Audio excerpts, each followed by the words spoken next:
Today's topic is basic mechanism of transport through cell membrane. Cell membrane के through किस तरीके से transport होती है, मॉलिक्यूल्स किस तरीके से मूव करते हैं, उन तमाम चीज़ों के बारे में बताया गया है। ठीक है, बेसिकली जो है वो दो तरह की जो है ना ट्रांसपोर्ट होती हैं। एक होती है passive transport and other one is active transport. मैं स्कीमेटिकली एक डायग्राम के थ्रू बता देती हूँ क्या प्रोसेस होता है, किस तरीके से सेल मेम्ब्रेन के थ्रू जो है वो ट्रांसपोर्ट होती है। दो तरह की ट्रांसपोर्टेशन होती हैं, पैसिव ट्रांसपोर्ट और एक्टिव ट्रांसपोर्ट। ठीक है, पैसिव ट्रांसपोर्ट में भी दो चीज़ें होती हैं, मतलब कि एक डिफ्यूजन भी तीन तरह से होती हैं और कुछ स्पेशल टाइप्स होती हैं जिसके थ्रू क्या होती हैं, पैसिव ट्रांसपोर्ट्स होती हैं। ठीक है, डिफ्यूजन के थ्रू किस तरीके से, सिंपल डिफ्यूजन के थ्रू किस तरीके से ट्रांसपोर्टेशन होती है, लिपिड बाय लेयर के ज़रिए होती है, या तो प्रोटीन के लेयर के थ्रू होती है, या फिर कुछ कैरियर प्रोटीन्स या कुछ ऐसे जो है ना ट्रांसपोर्टर्स होते हैं जो आपकी क्या करवाते हैं, डिफ्यूजन करवाते हैं। ठीक है, and other special type of passive transport is bulk flow, osmosis and filtration. ठीक है, इसको हम फर्दर बाद में डिस्क्राइब करेंगे ये होता क्या है। अच्छा, ये तो आपका था पैसिव ट्रांसपोर्ट की टाइप्स। ठीक है, और एक्टिव ट्रांसपोर्ट फर्दर तीन टाइप्स होती हैं एक्टिव ट्रांसपोर्ट की, जो कि primary active transport, secondary active transport या फिर special types of active transport. ठीक है, पैसिव की फर्दर दो होती हैं, को ट्रांसपोर्टर एंड काउंटर ट्रांसपोर्ट, और स्पेशल टाइप फर्दर दो में डिवाइड होती हैं आपको, एंडोसाइटोसिस एंड एक्सोसाइटोसिस। ठीक है, और एंडोसाइटोसिस फर्दर फिर तीन चीज़ों के थ्रू होती है आपके, pinocytosis, phagocytosis and receptor mediated endocytosis. ठीक है, इस पूरे प्रोसेस को मैं एक एक करके डिस्क्राइब करूँगी। आज के टॉपिक में हम डिफ्यूज़न देख लेंगे किस तरीके से होती है और ये क्या जो है ना इसका मैकेनिज़्म होता है। ठीक है, सबसे पहले देख लेते हैं पैसिव ट्रांसपोर्ट होती क्या है। इसमें बताया हुआ passive transport is moving the substance from region of higher concentration to the region of lower concentration. ठीक है, कोई भी मॉलिक्यूल जैसे कि एक्स्ट्रा सेलुलर स्पेस पे जब मॉलिक्यूल्स की जो है वो कंसनट्रेशन हाई हो जाती है तो अब उनको मूव करके कहाँ आना होता है, साइटोप्लाज्म के अंदर। ठीक है, तो आपके मॉलिक्यूल जो हायर कंसनट्रेशन से मूव करके लोअर कंसनट्रेशन में आते हैं। ठीक है, इसको आप पैसिव ट्रांसपोर्ट कहते हो या फिर डिफ्यूजन भी कह सकते हो। ठीक है, डिफ्यूजन दो तरह से होती हैं आपकी, सिंपल डिफ्यूजन या फिर फैसिलिटेटेड डिफ्यूजन। फैसिलिटेटेड मतलब किसी और के थ्रू से डिफ्यूजन होना। ठीक है, सिंपल डिफ्यूजन का क्या बताया हुआ है, सिंपल डिफ्यूजन का क्या बताया हुआ है, simple diffusion of substances occur either through lipid layer or protein layer of cell membrane. Simple diffusion दो चीज़ों के थ्रू होती है, या तो लिपिड बाय लेयर के थ्रू होगी या तो प्रोटीन लेयर के थ्रू होगी। ठीक है, जो लिपिड बाय लेयर के थ्रू होगी उसमें क्या बोला हुआ है, it is permeable only for the lipid soluble substances. अच्छा, like oxygen, carbon dioxide and alcohol. Diffusion through lipid bilayer is directly proportional to the solubility of substances. Simple इस diagram से मैं आपको समझाती हूँ होता क्या है। बेसिकली देखो होता क्या है इसमें, सिंपल डिफ्यूजन क्या होती है, अभी हमने बताया कि मॉलिक्यूल का मूव करना from higher concentration to lower concentration. इधर मॉलिक्यूल की कंसनट्रेशन ज़्यादा है, इधर बिल्कुल भी नहीं है। ठीक है, अब मॉलिक्यूल को मूव करके नीचे आना है। ठीक है, तो लिपिड बाय लेयर है ये आपकी। ठीक है, ये लिपिड बाय लेयर है। ठीक है, तो इसमें क्या बताया हुआ है, लिपिड बाय लेयर में क्या आपके मॉलिक्यूल जो है वो आपके लिपिड बाय लेयर के थ्रू वो मॉलिक्यूल आते हैं जो लिपिड सॉल्यूबल होते हैं। ठीक है, सिर्फ वही मूव करके आ सकते हैं आपकी लिपिड बाय लेयर को क्रॉस करके हायर कंसनट्रेशन से लोअर कंसनट्रेशन में। ठीक है, और इन्होंने एक और चीज़ बताई हुई है कि आपका जो लिपिड लेयर होती है वो डायरेक्टली प्रोपोर्शनल होती है सब्सटेंस की सॉल्युबिलिटी से। मतलब आपका सब्सटेंस जितना सॉल्यूबल होगा उतना इजीली वो लिपिड बाय लेयर को क्रॉस करके आ जाएगा। ठीक है, उसकी डिफ्यूजन हो जाएगी। अच्छा, प्रोटीन लेयर के थ्रू कैसे होती है, protein layer of cell membrane is permeable to water soluble substances. अब प्रोटीन लेयर में क्या होगा कि आपका जो प्रोटीन लेयर है सेल मेम्ब्रेन की, ठीक है, उनसे सिर्फ वही मॉलिक्यूल्स जो हैं वो, जैसे कि एग्जांपल ये है, एग्जांपल प्रोटीन लेयर की बात हो रही है कि अगर आपकी प्रोटीन लेयर है तो प्रोटीन लेयर से सिर्फ वही मॉलिक्यूल पास होके आ सकते हैं जो कि क्या होंगे, वाटर सॉल्यूबल होंगे। ठीक है, जैसे कि आपके इलेक्ट्रोलाइट्स होते हैं, एग्जाम्पल जैसे सोडियम, पोटेशियम, क्लोरीन या कैल्शियम वगैरह, ये इलेक्ट्रोलाइट्स जो होते हैं वो प्रोटीन लेयर के थ्रू क्या होते हैं, डिफ्यूज़ होते हैं। ठीक है। आयन चैनल्स क्या होते हैं बेसिकली आपके? Ion channels are pore forming proteins found in the cell membrane. अच्छा, ये एक आपकी समझ लो एक सेल मेम्ब्रेन है। ठीक है। कुछ सब्सटेंसेस होते हैं सेल मेम्ब्रेन से, अभी पीछे हमने पढ़ा लिपिड बाइलेयर के थ्रू पास आउट होके आ जाते हैं, लेकिन कुछ ऐसे सब्सटेंसेस होते हैं जो उसको पास आउट नहीं कर पाते हैं, उनको कुछ चैनल्स या फिर पोर्स की ज़रूरत होती है। तो आयन चैनल्स क्या होते हैं, वो इन सेल मेम्ब्रेन में पोर फॉर्म करके एक चैनल क्या करते हैं, बनाते हैं। ठीक है। किस लिए? ताकि वो डिफ्यूजन कर सकें, इलेक्ट्रोलाइट्स ऊपर से नीचे आ सकें। ठीक है, थ्रू द लिपिड बाइलेयर के थ्रू। ठीक है। तो ये आयन चैनल्स का काम होता है। डिफरेंट तरह के आपके चैनल्स होते हैं, sodium channels, potassium channels, calcium channels and chloride channels. ठीक है। जैसे एग्जांपल ये समझ लो कि आपकी ये लिपिड बाइलेयर है। ठीक है।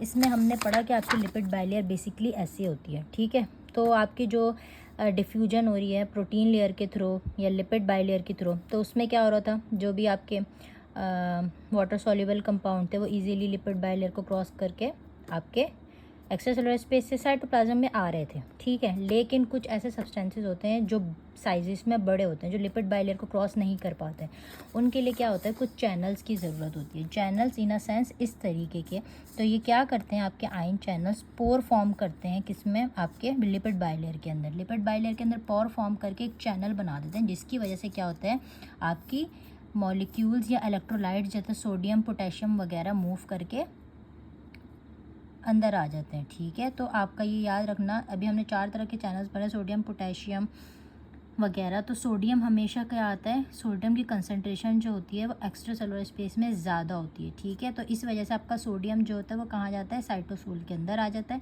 जबकि साइटोसोल के अंदर पोटेशियम की कंसंट्रेशन ज़्यादा होती है, इसलिए आपका साइटोसोल जो है वो आपका पोटेशियम जो है वो साइटोसोल से मूव करके कहाँ चले जाता है, आपका एक्स्ट्रा सेलुलर स्पेस के अंदर। ठीक है। तो चैनल्स का ये काम होता है कि चैनल्स ओपन होते हैं और आपके जो इलेक्ट्रोलाइट्स होते हैं सोडियम, पोटेशियम वगैरह इनसाइड और आउटसाइड मूव करके चले जाते हैं।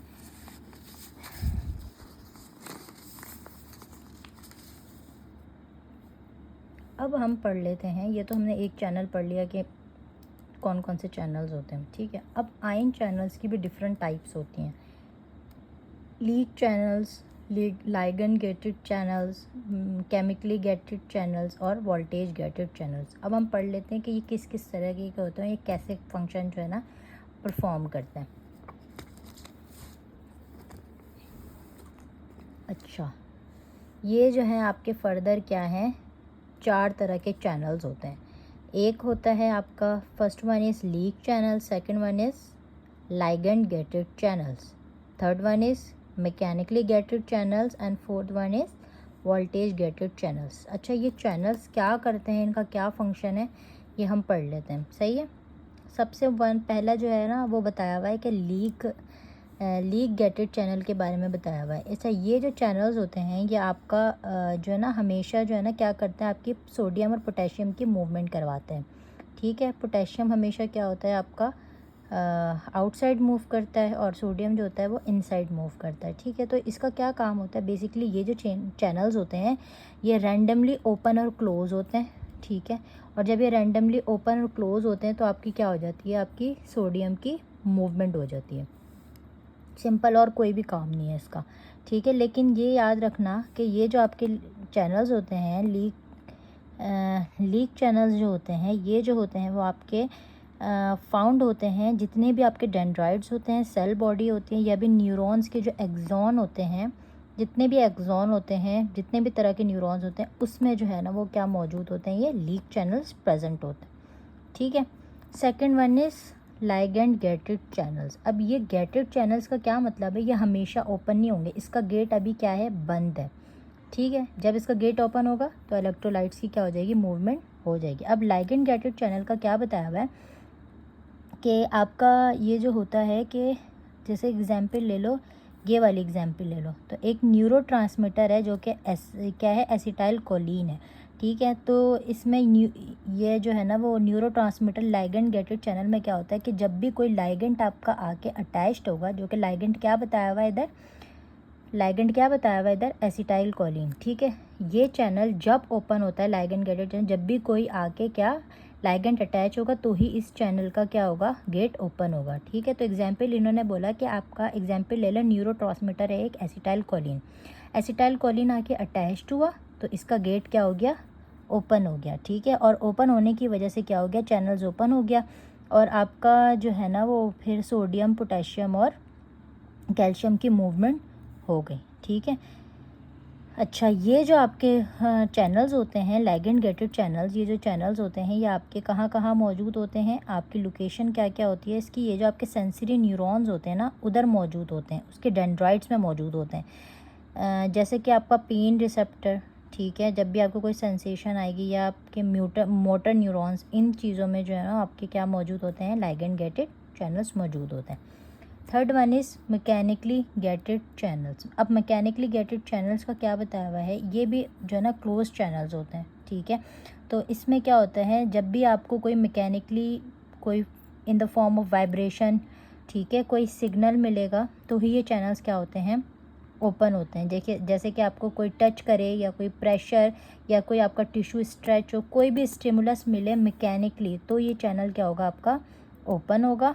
ठीक है, और इसकी वजह से क्या हो जाएगी, चैनल ओपन होगा तो आपकी जो मॉलिक्यूल्स हैं वो इनसाइड मूव करके अंदर आ जाएंगे। अब ये जो चैनल्स होते हैं मैकेनिकल गेटेड चैनल, ये कहाँ पे होते हैं, जबकि आपके ऑडिटरी रिसेप्टर्स होते हैं एयर में, उधर प्रेजेंट होते हैं। ठीक है, और ये क्या करते हैं, आपके जितने भी मॉनिटर करते हैं, जो भी आपके इंटरनल ऑर्गन की स्ट्रेचिंग होती है ना, उसको जो है ना वो क्या करते हैं, ये मॉनिटर करते हैं। और as a touch receptor, pressure receptor जो होते हैं आपकी स्किन में, उधर जो है ना वो प्रेजेंट होते हैं। ठीक है, fourth one is voltage gated channel. अब ये चैनल्स जो होते हैं ये कब ओपन होते हैं, वोल्टेज गेटेड चैनल, जब भी आपके एक्शन पोटेंशियल या मेम्ब्रेन पोटेंशियल में चेंज आता है तो आपका ये वाले चैनल्स जो होते हैं वो क्या हो जाते हैं, ओपन हो जाते हैं। ठीक है, और ये जो है ना पार्टिसिपेट करते हैं आपके एक्शन पोटेंशियल या फिर को जनरेट करने में। ठीक है, कंडक्शन में जितने भी न्यूरॉन्स के एक्सॉन्स में जो एक्शन पोटेंशियल जनरेट होता है उसमें टेक पार्ट करते हैं आपके वोल्टेज गेटेड चैनल। मतलब कि जब भी आपका चेंज होता है मेम्ब्रेन पोटेंशियल तो क्या होता है, आपके ये चैनल्स ओपन हो जाते हैं। ठीक है, और ओपन होने की वजह से क्या होता है कि आपका जो पोटेशियम होता है वो मूव करके आउटसाइड आ जाता है। ठीक है, अभी यहाँ पे क्या था, -70 MV था। ठीक है, और अब यहाँ पे वोल्टेज क्या हो गया, -50 MV। ठीक है, तो ये तमाम चैनल्स बताए हुए हैं कि किस तरीके से ये तमाम जो है ना ये गेटेड चैनल्स हैं। जब गेट इसका ओपन होगा तो ही जो है वो क्या होगा, फिर आपका मॉलिक्यूल जो है वो मूव करके इनसाइड टू आउटसाइड मूव करेंगे। ठीक है, अच्छा, उसके बाद एक और टॉपिक इसमें बताया हुआ था कि अभी हमने पीछे पढ़ा कि इसमें हमने पढ़ा फैसिलिटेड डिफ्यूजन क्या होती है। ये तो हमने सिंपल डिफ्यूजन का पढ़ा था। अब फैसिलिटेड डिफ्यूजन क्या होती है आपकी, it is a type of diffusion by which water soluble substances having larger molecule are transported through cell membrane with the help of carrier protein. अब मैंने ये बताया था कि फैसिलिटेड या कैरियर मेडिएटेड डिफ्यूजन क्या होती है, मतलब कि ये एक ऐसी तरह की डिफ्यूजन होती है जिसमें जो वाटर मॉलिकुलर सब्सटेंसेस होते हैं ना, जिनका साइज़ बड़ा होता है, वो खुद ट्रांसपोर्ट नहीं कर पाते, तो वो एक कैरियर प्रोटीन के थ्रू क्या करते हैं, वो ट्रांसपोर्ट करते हैं। और ये वाली जो ट्रांसपोर्टेशन होती है फैसिलिटेड डिफ्यूजन जो होती है वो फास्टर होती है सिंपल डिफ्यूजन से। एज ए एग्जांपल मैं बता देती हूँ, देखो ये है, समझ लो हमारा ECF है, ये ICF है। ठीक है, डिफ्यूजन बेसिकली क्या होता है, हायर कंसनट्रेशन से किसी भी मॉलिक्यूल को मूव करके आना होता है लोअर कंसनट्रेशन में। ठीक है, ये जो स्ट्रक्चर लगा हुआ है ये एक कैरियर प्रोटीन लगा हुआ है। ठीक है, इसमें बेसिकली क्या है, ये इस मॉलिक्यूल को मूव कर आना है ICF में। ठीक है, और ये ख़ुद मूव करके नहीं आ सकता, इसे कैरियर प्रोटीन की ज़रूरत है। तो ये क्या करेगा, आपका एग्जाम्पल इसमें क्या है कि इसमें देखो एग्जाम्पल पढ़ लेते हैं। इसमें क्या लिखा हुआ है कि हायर कंसंट्रेशन से लोअर कंसंट्रेशन में मूव कर आना है, ठीक है। अब ग्लूकोज जो है वो कैरियर प्रोटीन के साथ बाइंड होगा। अब ये जो ग्लूकोज है इसको मूव करके आईसीएफ में आना है। अब ये ग्लूकोज जो है पहले कैरियर प्रोटीन के साथ बाइंड होगा। कैरियर प्रोटीन के साथ जब बाइंड हुआ तो इस कैरियर प्रोटीन ने अपना स्ट्रक्चर चेंज कर लिया, ठीक है। अब जो है क्या हुआ, आपका ग्लूकोज जो है वो आईसीएफ के अंदर आ गया, ठीक है। तो मतलब बेसिकली इसका ये बोला हुआ है कि आपका कैरियर प्रोटीन जो होता है वो उस मॉलिक्यूल को ट्रांसपोर्ट करा देता है, ठीक है, डिफ्यूज़ करवा देता है जहाँ पे उसको मूव कर आना होता है, ठीक है।